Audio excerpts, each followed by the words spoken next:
Hello, Pisces. Welcome to the Plaid Oracle. Oh, Pisces. If you've been with me for a little while, you know that there's been this energy of Pisces evolving, accepting their gifts, accepting a kind of life vocation as an oracle, a seer, a shaman, perhaps moving between the worlds, this kind of thing.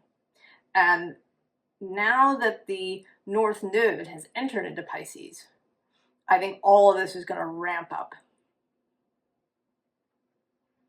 a lot. The North Node will meet Neptune, and then later Saturn,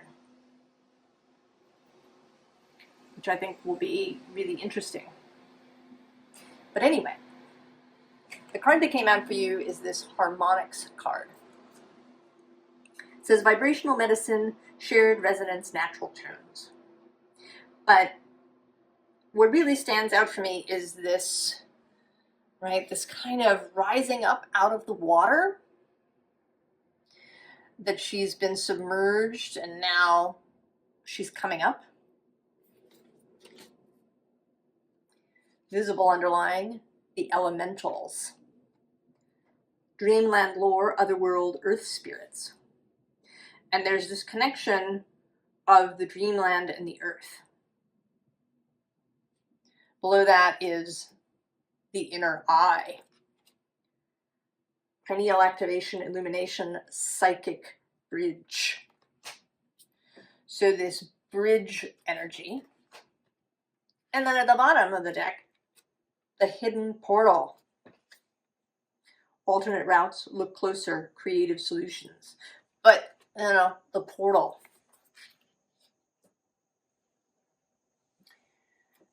So we have here this Eight of Cups. And this is seeming not like moving away from anything, but as this liminal otherworld space. And at the bottom, well, actually, I'm going to say below that is the Four of Swords and this Hanged One. And what I want to say is that in the past, you have needed, or at least you thought you needed, to enter into a really, maybe a deep meditative space. To, use drumming if you were doing a shamanic journey, or to enter into long meditation, to reach this space. But something is changing now. Because at the bottom of the deck, we have this Seven of Pentacles. It's like you're here, you're doing your daily thing, you're cooking dinner or doing the shopping or doing something. And, it's as if a movement attracts your attention. And you turn and realize that the other world is right there. That it is not necessary to enter into a long meditative process. That you can enter this space at will. You can communicate with the other world, with your soul, with whatever, conversations you've been having. Fairies, spirits, ancestors, whoever they are. It is now, you see it right there.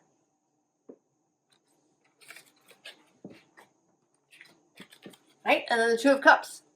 Direct communication. Out in the open.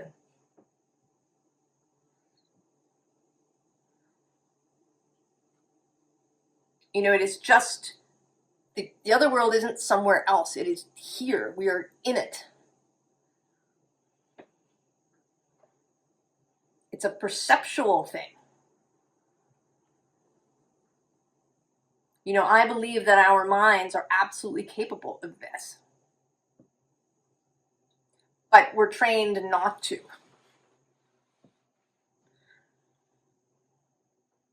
You know, when we're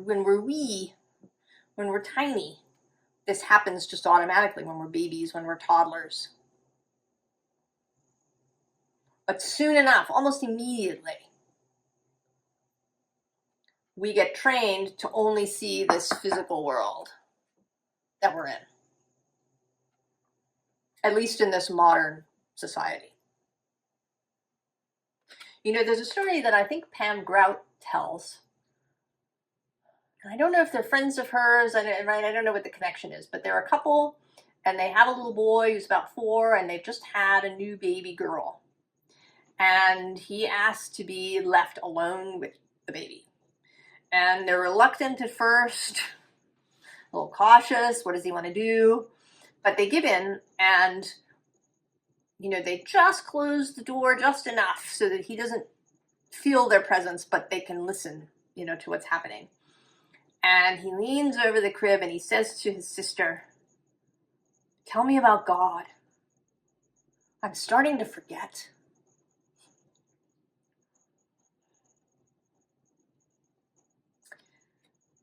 And the story, and it's doing it now, it always makes me tear up a little bit.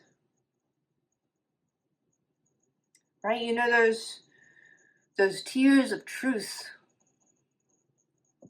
like a truth perceived that you've been ignoring, or that has been, you know, you somehow kept from you.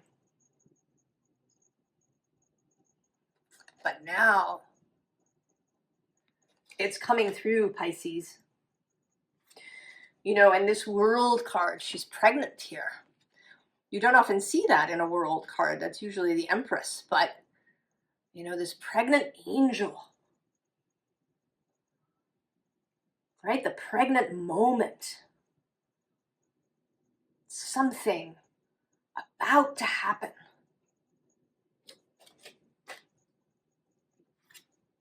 And the 10 of Cups.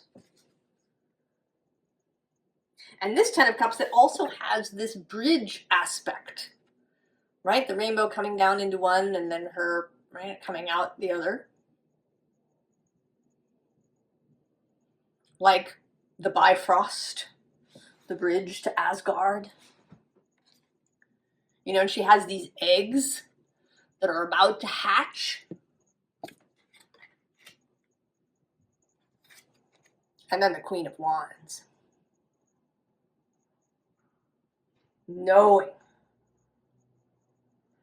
Like a new sense of power that comes from this. A new sense of clarity, of inspiration. To have this direct, continual contact. Whenever you want to. You know, probably if you're driving a car, you don't want to be having a conversation with the other world and paying attention to the road. But that connection will remain there. So if you get an intuitive hit that you need to get off the highway here, that you can do that. Skip that accident that's causing a snarl up ahead.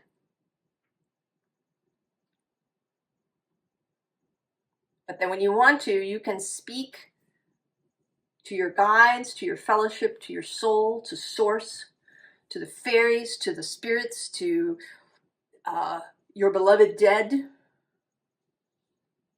who it is all immediately there. This portal is right there. I want to say that it's not even a portal, that the reason that it's hidden is because it's actually not a portal. There's nothing to go through. There's only perception. That here is everywhere, and everywhere is here.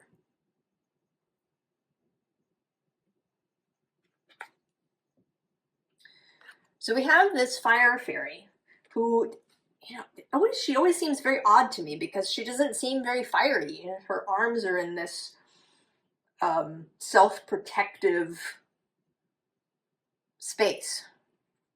So there may be, for some of you, and maybe you've already passed this point, and all of this is just going to be confirmation for you. A little bit of hesitation. I don't think that it's anything big. I don't think that you're perseverating about it. There's just a bit of hesitation. Because you know that once you grasp this, once you really step into this Queen of Wands space,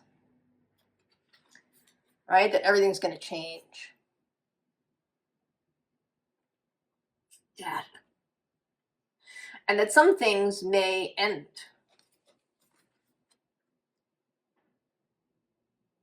You know, it may even be something spiritual.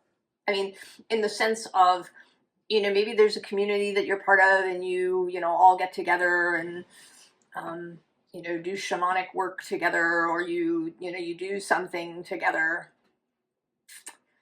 And it's no longer, it doesn't feel necessary anymore. You feel, you know, maybe it actually, there's this restriction card that comes out. And I think it's coming out in two ways. For some of you, it may be that what was previous, this meditative thing, this, maybe there's a, you know, practice that you do and you light candles or incense and you do a whole thing. And now that just feels really restrictive. But, you know, you've done it for a while. It, you know, there's another way that it's comfortable, or, you know, if you stop doing it, will you lose the connection? There may be some worry about that.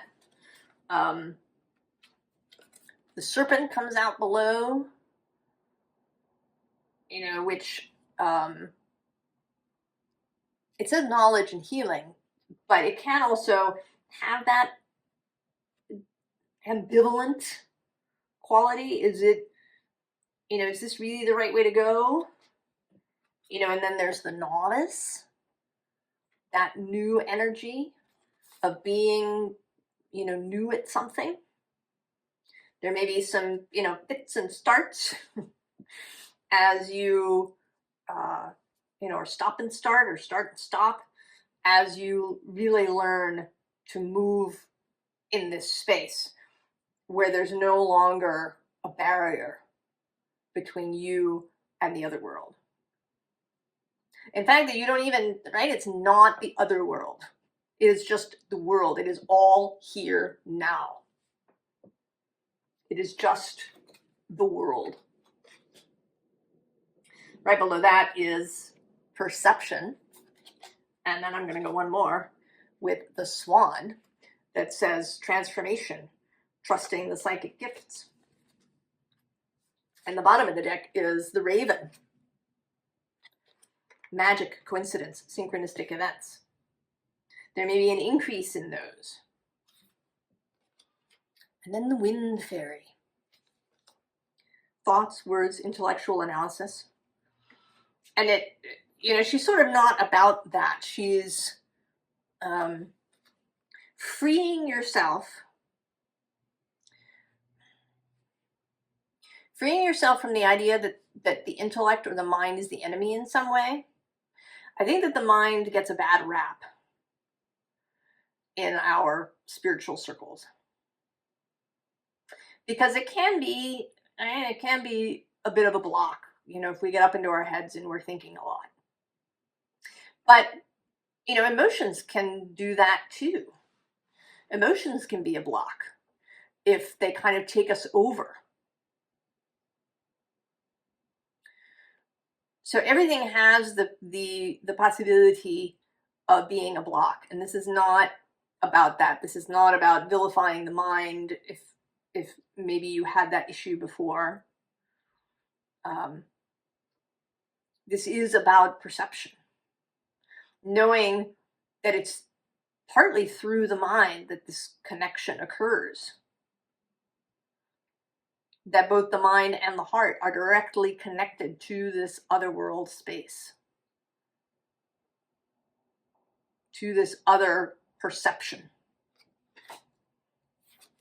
All right, and the goblin says the wounded human ego. So we may feel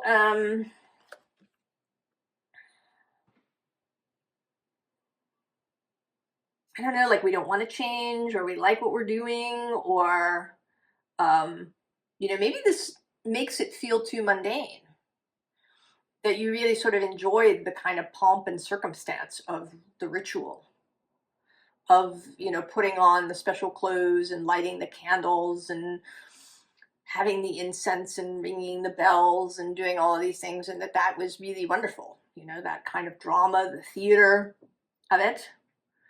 And that to, you know, think of it as just being here now, that it isn't the other world, it is just the world. That maybe that feels mundane, but I think that's right, that's just ways that you might be,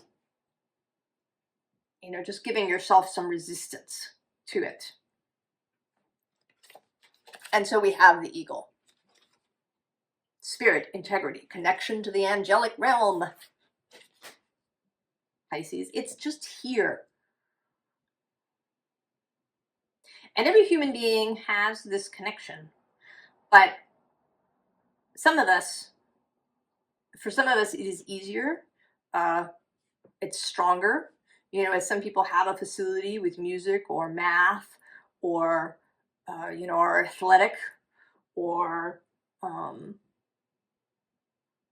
you know, are really people, you know, those who make great nurses or great therapists. You know, we have our talents. And if you're here, this is one of your talents, is this ability to realize and know and perceive all that is here. And how that perception happens, whether you literally see stuff with your eyes, or hear things, or feel things, or just know things. You know, you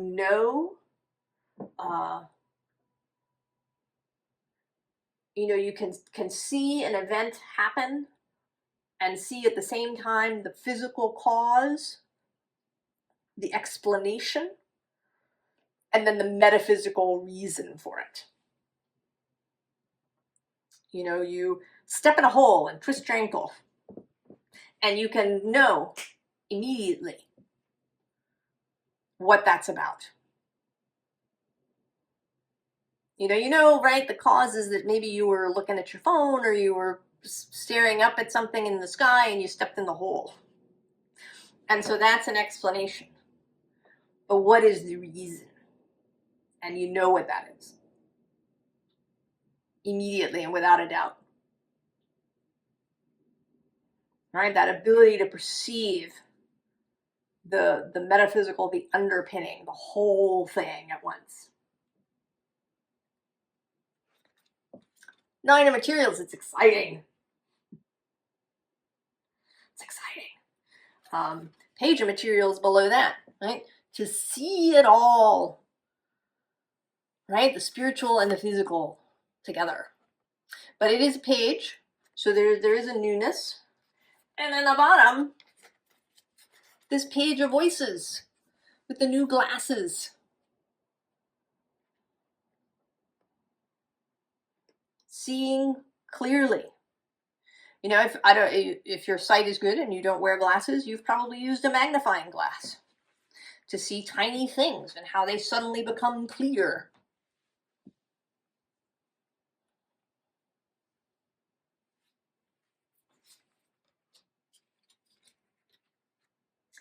And that gives you a whole bunch of other abilities. It opens things up. First of all, the three of inspiration, creativity, the creation of new things. You know, knowing, you know, here she's knocked down the dominoes. Good timing. Knowing which domino to knock over in order to make the right set of dominoes fall. Five of emotions. the ability to both thaw emotions to of, you know, perhaps of yourself and others, the ability to see where an emotion might be frozen and stuck, and also see how consciousness becomes reality. If we reverse this flow, right, how the quantum space becomes reality. The ability to move fast when that's appropriate. That's more good timing. Perception. And then the muse of emotions. This is this connection to your own soul. And really strong communication. And strong cooperation and collaboration and communion with your own soul and with other non-physical energies.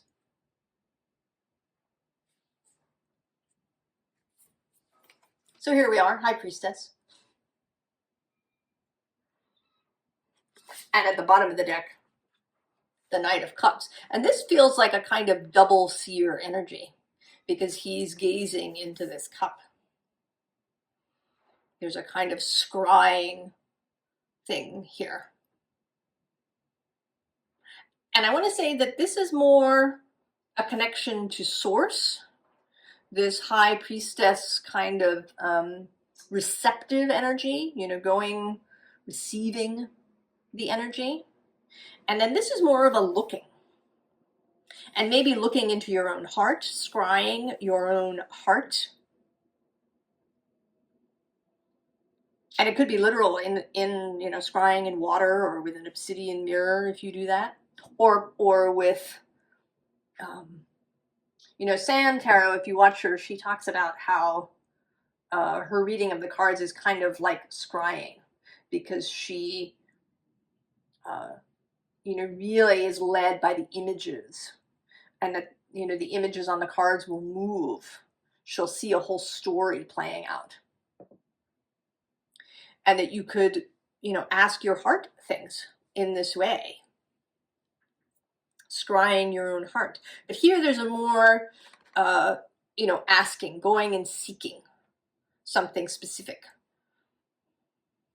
As opposed to, you know, kind of just receiving things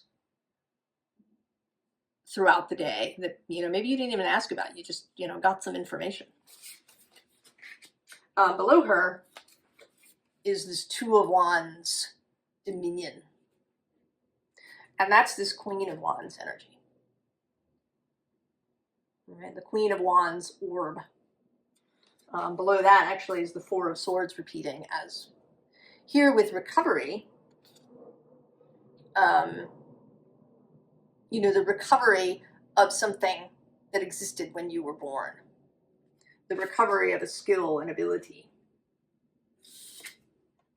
Six of Swords with earned success.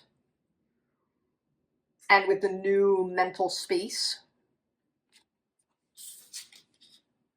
And then this Two of Swords.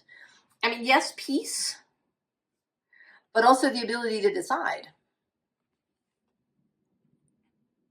The decision-making becomes much easier. Much clearer. That there isn't a lot of waffling, that you don't so often have kind of a feeling. You just know. And that this is all practice. Right? More and more practice. Every time you do it, it's clearer and better and stronger. And then the Moon, your card, traditionally. There may be something too now, I'm thinking, that might happen on the Pisces new moon. Or if you're watching this later, possibly the Pisces full moon. which happens in the fall, or right in September usually. I'm sorry, in the opposite Virgo, so August, late August into September.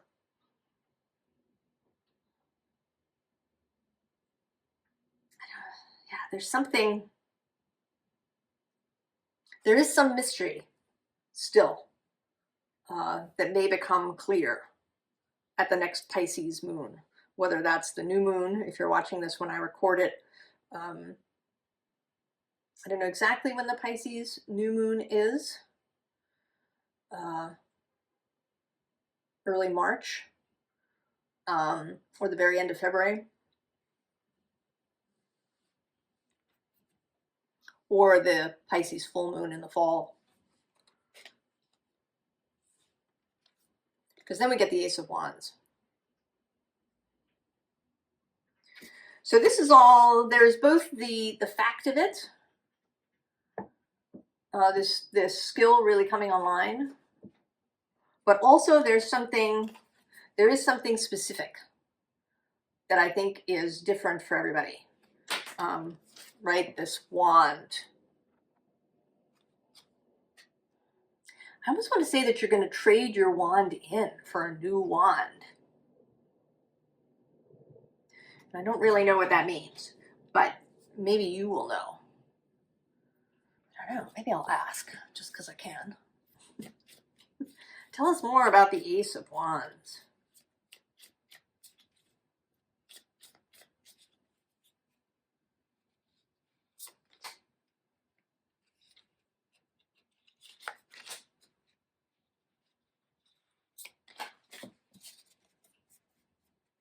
Oh, look at that. Clarity. Beauty. And I'm going to say definitely clarity because the Queen of Swords is right underneath. Then we have, oh, yeah, there she is. Queen of Wands. Seven of Swords.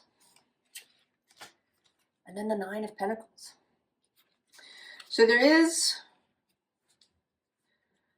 some clarity that's coming through about some physical aspect of your life. I mean, maybe you've been blocked in some way up until this point. If you've been wanting to create something, if you've been wanting to have a certain level of income, if you've been wanting to, you know, start a business, build a house, have a child, and this new wand that you're going to have, you know, and she is, right, she's a more kind of exuberant Queen of Wands. Here, kind of, yay, it's happening. Queen of Wands.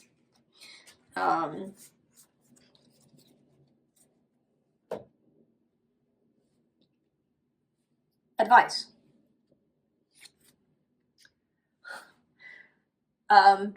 Just continue. Just do it. Keep polishing. Keep using this skill as often as possible. Remember that it's happening. Remind yourself through the day that you have it, that it's all here now with you. Use that intuitive thing for as many choices as you can throughout the day. Below that, we have the Tower, the Creatrix, who's the Magician, the Ace of Cups, and so that's the beginning of the cup suit, and then the King of Cups. And also I'm going to go one more to the Dryad of Renewal. And then the bottom of the deck is the Fates, the Wheel. So there's this wand. There's something that's going to show up. That's going to become clear. I don't know, it might be an offer. It might be something that you suddenly see oh yes, this is what I want, and I know now how to get it. Oh, this is what my heart really desires. I didn't know, but now I know. And I'm just going to reach it, right? I start with the Ace of Cups, and immediately after that is the King.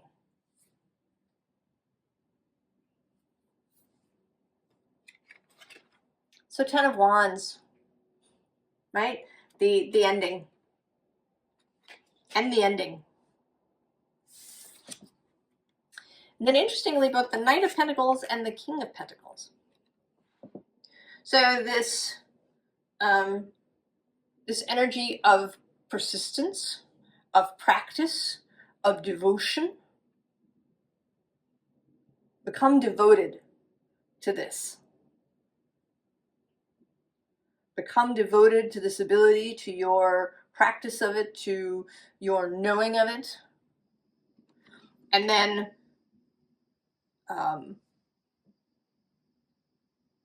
prosperity. Become comfortable with prosperity.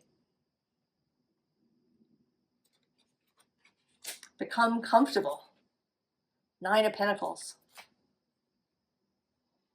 Right? The 9 of materials, 9 of Pentacles. And we had here the page. And so again, we have the page moving through the Knight and into the King.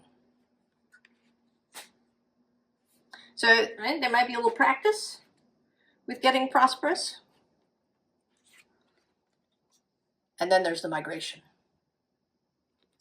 So be ready for change, I think is the other aspect of the advice. So sort of 2 primary things: practice and devotion to this new self, to this new understanding, this new perception, living life through this.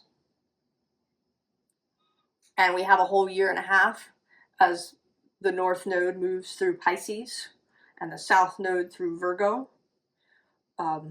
Maybe you are a Pisces North Node. You'll have a nodal return that happens, which can really augment this Piscean expansion.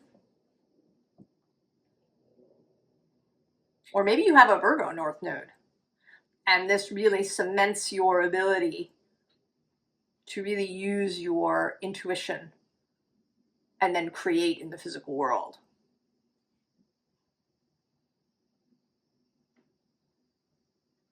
There is that, right? The ability to know that it isn't a duality, right? That it's all here now.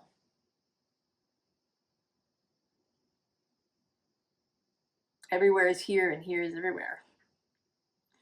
And I also want to say that everything is here, and that the everyone is here. And that it isn't for everybody to understand this and know this. Other people have other gifts, other tasks, other desires. And that is okay. And that you can use this gift for, whatever it is that you want. Right? The migration into the new life, into the change. And with migration, that it is a little bit of a process of learning. That although you're going to perceive immediately that this is true, that it will be a process of getting really comfortable with this. And that that's absolutely fine. Whatever your speed is, Pisces, is absolutely fine. Right? Be devoted. Polish these stars. Well, I hope you're excited, Pisces. I'm excited for you. I'm going to say excited for us. I have a Pisces North Node.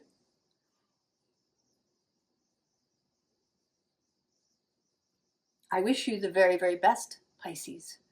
And I will see you next time. So long.